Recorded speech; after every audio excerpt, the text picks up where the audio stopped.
Welcome to Democracy Now!, democracynow.org, The War and Peace Report. I'm Amy Goodman.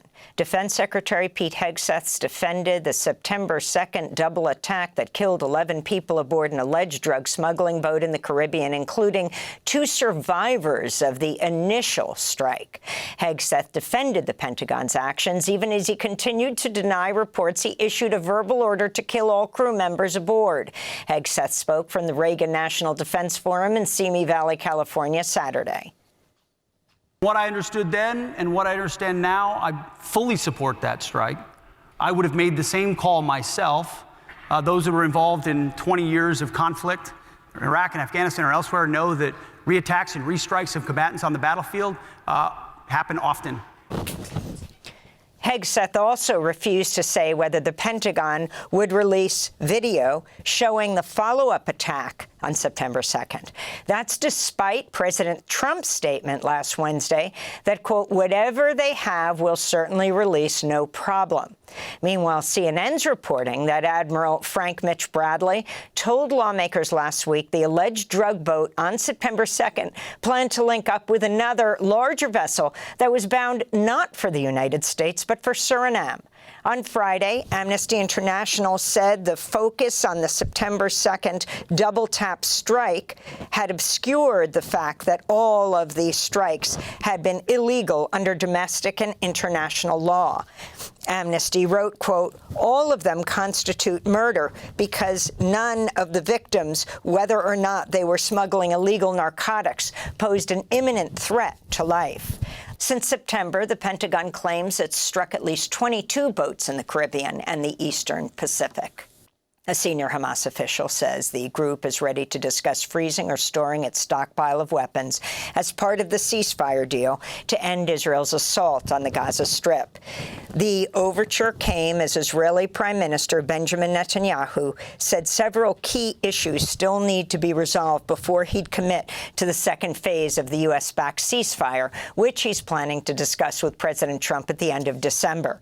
On Saturday, Qatar and Egypt called on Israel to fully withdraw from Gaza and for an international stabilization force to be deployed. This is Qatar's Prime Minister, Sheikh Mohammed bin Abdulrahman Al Thani. Now, we are at a critical moment. It's not yet there. So it's what we have just done is a pause. We cannot consider it yet a ceasefire. A ceasefire cannot be completed unless there is a full withdrawal of the Israeli forces, there is stability back in Gaza, people can go in and out, which is not the case today. Meanwhile, Israeli forces are continuing violent raids on Palestinian communities across the occupied West Bank. On Sunday, residents of Hebron held a general strike to protest the killing of 2 Palestinians by Israeli forces a day earlier. Separately, Israeli forces shot and killed a Palestinian in the town of Azun Sunday. The violence came as Israeli media reported Israel's far-right finance minister, Bezalel Smotrich, has set aside approximately more than $830 million to fund 17 new settlements in the occupied West Bank over the next 5 years. Meanwhile, human rights groups are expressing grave concerns about the fate of jailed Palestinian political prisoner Marwan Barghouti after his son said he'd received news his father had been severely beaten and tortured by Israeli prison guards, leaving him physically shattered. In Sudan, the Rapid Support Forces paramilitary group attacked a preschool, a hospital, and other sites in the state of South Kordofan Thursday, killing at least 116 people, including 46 children, according to reporting by Al Jazeera.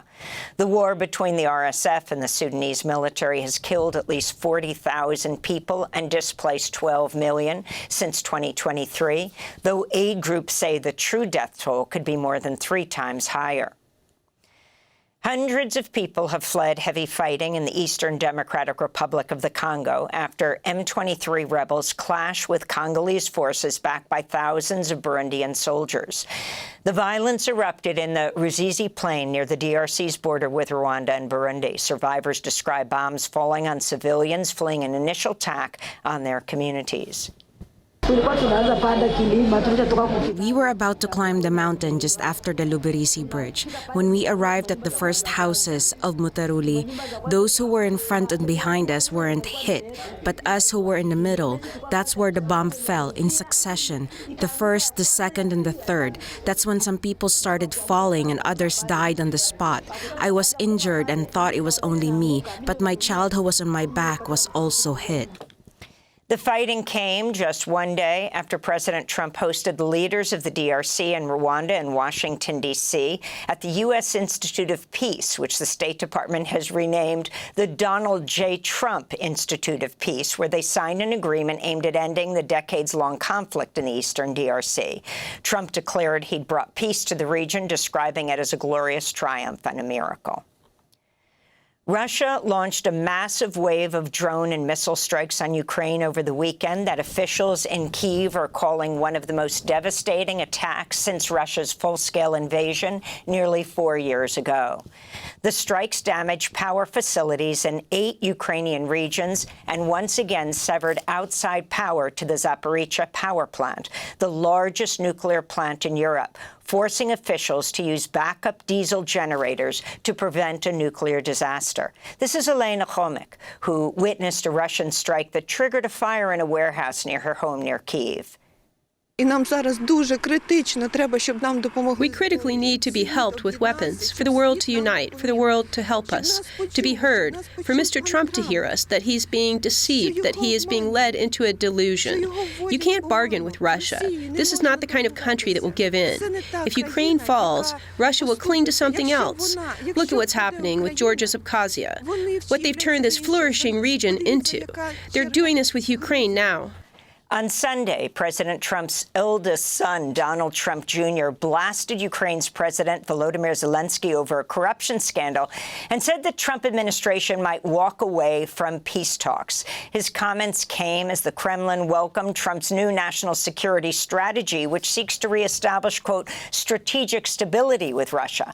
The document also claims Europe is facing the, quote, stark prospect of civilizational erasure and urges U.S. support for far-right anti-immigrant populists like AfD, that's the alternative for Germany, and Hungary's authoritarian leader, Viktor Orban. The U.S. Supreme Court has agreed to hear arguments on whether President Trump has the authority to undo automatic citizenship for people born in the United States. President Trump signed an executive order on his first day back in office declaring children born to undocumented immigrants and to some temporary foreign residents would no longer be granted birthright citizenship. Vaccine advisors at the Centers for Disease Control and Prevention have voted against universal hepatitis B shots for newborns, recommending the vaccine only for infants born to women who test positive for the virus.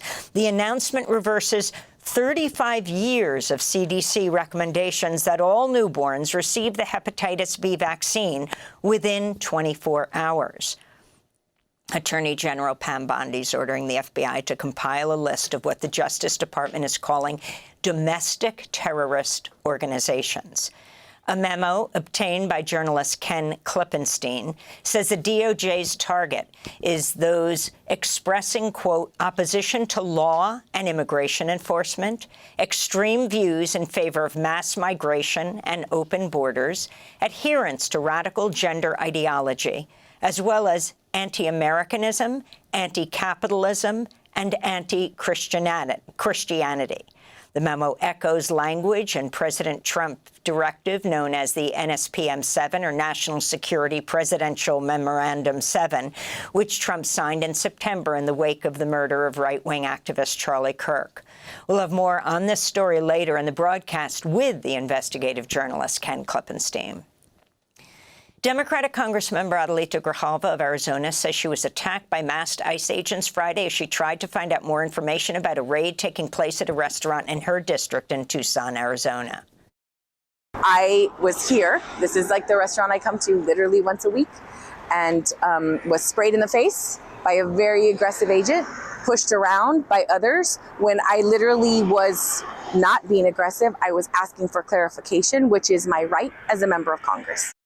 Adelita Grijalva is the first Latina to represent Arizona in Congress. She'll join us later in the broadcast. Meanwhile, Minneapolis Police Chief Brian O'Hara warned his police officers that they will be fired if they don't intervene when ICE agents use unlawful force.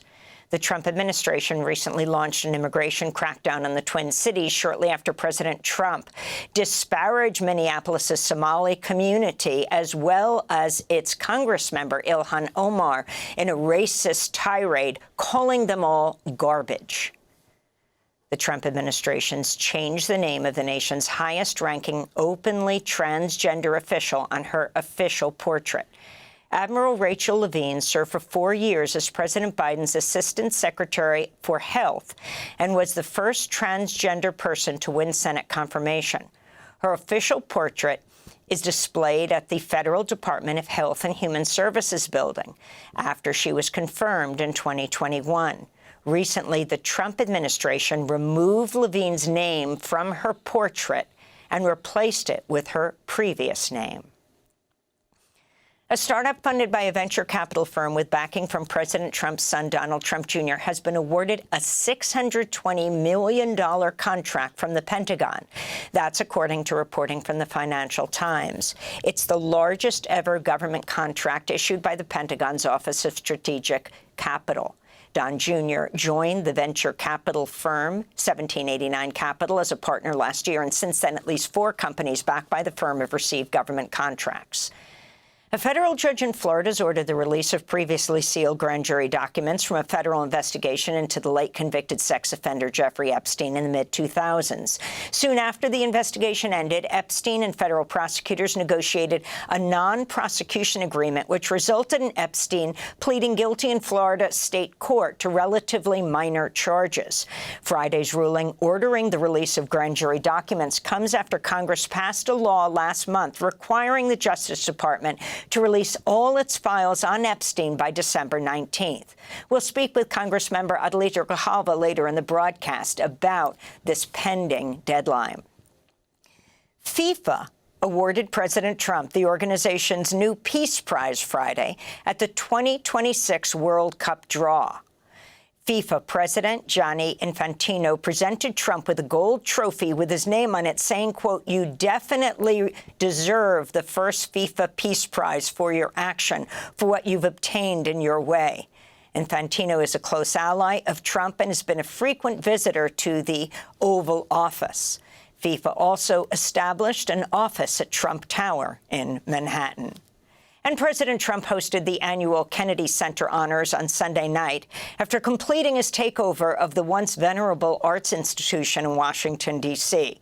The Kennedy Center for the Performing Arts was established by Congress and has been run by a bipartisan board since its opening in 1971, until Trump came into office and upended that in February when he moved to install his loyalists in key positions and make himself chair. On Sunday, CBS carried a live broadcast of the ceremony in which Trump paid tribute to his hand-picked award winners, musicians George Strait and Gloria Gaynor, the rock band Kiss, and actor Sylvester Stallone, and Broadway actor Michael Crawford, the original Phantom in The Phantom of the Opera. And those are some of the headlines. This is Democracy Now!, democracynow.org, The War and Peace Report. I'm Amy Goodman. Thanks for watching Democracy Now! On YouTube. Subscribe to the channel and turn on notifications to make sure you never miss a video. And for more of our audience-supported journalism, go to democracynow.org, where you can download our news app, sign up for our newsletter, subscribe to the daily podcast, and so much more.